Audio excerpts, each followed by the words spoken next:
Body വിട്ട് തരണം, രണ്ടുപേരുടെയും ബോഡി വേണമെന്നുള്ള ആവശ്യം നമ്മൾ പറഞ്ഞു. അതായത് നമുക്ക് ഇങ്ങനെയുള്ളൊരു മരണമാണ്, നമുക്ക് നമ്മുടെ ആചാരപ്രകാരം നാട്ടിൽ കൊണ്ടുപോയിട്ട് ചെയ്തെങ്കിൽ ആത്മാവിന് ശാന്തി കിട്ടുള്ളൂ. അതിന് വേണ്ടിയിട്ടാണ് നമ്മൾ പറഞ്ഞു. പക്ഷെ അവർ ഒട്ടും തയ്യാറായില്ല. അതായത് നിതീഷും അവർ ഒട്ടും തയ്യാറല്ല അതിന്. അവർക്ക് ഇവിടെ തന്നെ വേണമെന്നാണ് പറയുന്നത്. അപ്പം ഇനി ഇതിനെ നമ്മൾ കൗണ്ടർ ചെയ്യാൻ നിൽക്കുകയാണെങ്കിൽ വീണ്ടും ഇത് വൈകും. ഇന്നിപ്പോൾ ബുധനാഴ്ചയായി, നാളെ വ്യാഴാഴ്ച ഇതേപോലെ തന്നെ പോകും. നമ്മൾ തർക്കവും കാര്യങ്ങളായിട്ട് പോകും. വീണ്ടും 3 ദിവസം ഇവിടെ അവധി. അപ്പം നമുക്ക് ഇനിയും ഇതിങ്ങനെ ഇപ്പം നടന്നിട്ട് 9-10 ദിവസമാകും.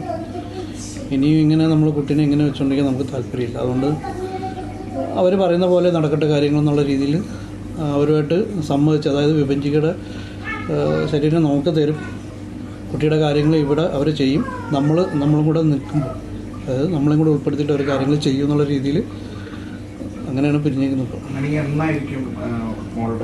നമ്മുടെ സൈഡിൽ നിന്നുള്ള എല്ലാം ഇനി ഒരു പ്രശ്നങ്ങളും ഒബ്ജക്ഷനൊന്നുമില്ല. അവർ എപ്പോഴാണ് ചെയ്തെങ്കിൽ നമ്മളെ ഇതിൻ്റെ ഒപ്പം പോയി നിൽക്കും. കാര്യം നമുക്ക് നമ്മുടെ കുട്ടീനെ, കാരണം ഇവൻ കണ്ടിട്ടില്ല കുട്ടീനെ. ഇത് കുട്ടിയുടെ ഒറ്റ മാവനാണ്, അവൻ കണ്ടിട്ടില്ല എഴുതിൽ. അപ്പോൾ ആദ്യമായിട്ട് കാണുന്നത് ഇതാണ്, നല്ല രീതിയിലാണ് കാണുന്നത്. അതൊരു ഭാഗ്യമാണല്ലോ. അപ്പോൾ ഇനിയും അതിൻ്റെ പേരിൽ കാര്യം അത് നമ്മൾ നാട്ടിൽ നിന്ന് കൊടുന്ന ബീഫൊന്നും അല്ലല്ലോ ഫ്രീസറിൽ ഇത്രയും കാലം വെക്കാൻ. അപ്പോൾ ഒരു ലിമിറ്റ് ഉണ്ട്. നമ്മുടെ മനസ്സിന് പറ്റില്ല, നമ്മൾ മത്സരിക്കാൻ വേണ്ടിയിട്ടല്ല. അതിനി വെക്കാൻ പറ്റില്ല, നമുക്ക് വേണ്ട. കാര്യം എന്ന് വെച്ചാൽ അവരെ ഇഷ്ടത്തിന് കുഴപ്പമില്ല. കാര്യം എന്ന് വെച്ചാൽ നമുക്ക് കുഴപ്പമില്ല, നമ്മൾ മത്സരിച്ച് നമുക്കൊന്നും നേടാനൊന്നുമില്ല. നമ്മുടെ ഒരു ആഗ്രഹമായിരുന്നു അവർ ഒരുമിച്ച്. കാര്യം നമുക്ക് വാശിയൊന്നും ഉണ്ടായിരുന്നില്ല, അവർ രണ്ടാളും ഒരുമിച്ച് ആവണമെന്ന് മാത്രമേ ഉണ്ടായിരുന്നുള്ളൂ. പക്ഷേ അവർക്ക് കാര്യം കുട്ടിയുടെ അച്ഛനാണ്, നമുക്ക് പറയണതിന് ലിമിറ്റ് ഉണ്ട്. കാര്യം അവനവൻ്റെതായ അവകാശങ്ങളുണ്ട്, അതില്ല നമുക്ക് ഒരിക്കലും പറയാൻ പറ്റില്ല. കാര്യം പല ഇതിലും നമ്മുടെ സൈഡിലും ഇതുണ്ട്, മിസ്റ്റേക്ക് ഉണ്ട്. അപ്പോൾ അവൻ്റെ സൈഡ് കേൾക്കാതിരിക്കാൻ പറ്റില്ല, അവന് ബാനുള്ളതാണ്. അപ്പോൾ അതുകൊണ്ടായിരിക്കാം പിന്നെ പ്രോബ്ലംസ് ഉണ്ട്. പക്ഷെ നമ്മുടെ കുട്ടീനെ വെച്ചൊരു മത്സരം, നമ്മളിതൊരു കോമ്പറ്റീഷനായിട്ടൊന്നും അല്ലല്ലോ നമുക്കത് കൊണ്ടുപോയിട്ട് കപ്പ് നേടാൻ. ഒന്നുമില്ലെങ്കിൽ ഒരു വയസ്സുള്ള കുട്ടീനെ എത്ര കാലം ഒരു ഫ്രീസറിൽ വയ്ക്കുക. അപ്പോൾ നമ്മൾ മതി, നമ്മൾ ഓക്കെ, നമുക്ക് നമ്മുടെ മോളെ ആചാരപ്രകാരം അതവർ ചെയ്യാമെന്ന് പറഞ്ഞിട്ടുണ്ട്, വാക്ക് തന്നിട്ടുണ്ട്. അപ്പോൾ അത് നമ്മൾ എല്ലാവരും പോവും. ഇവൻ ആദ്യമായിട്ട് കാണുകയാണ്, സ്വന്തം അനിയത്തിയുടെ കുട്ടീനെ ആദ്യമായിട്ട് കാണുന്നത്.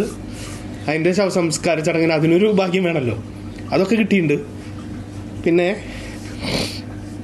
നമ്മുടെ സൈഡിൽ നിന്ന് നോക്കി എല്ലാവരും നമുക്ക് സപ്പോർട്ട് ചെയ്തിട്ടുണ്ട്.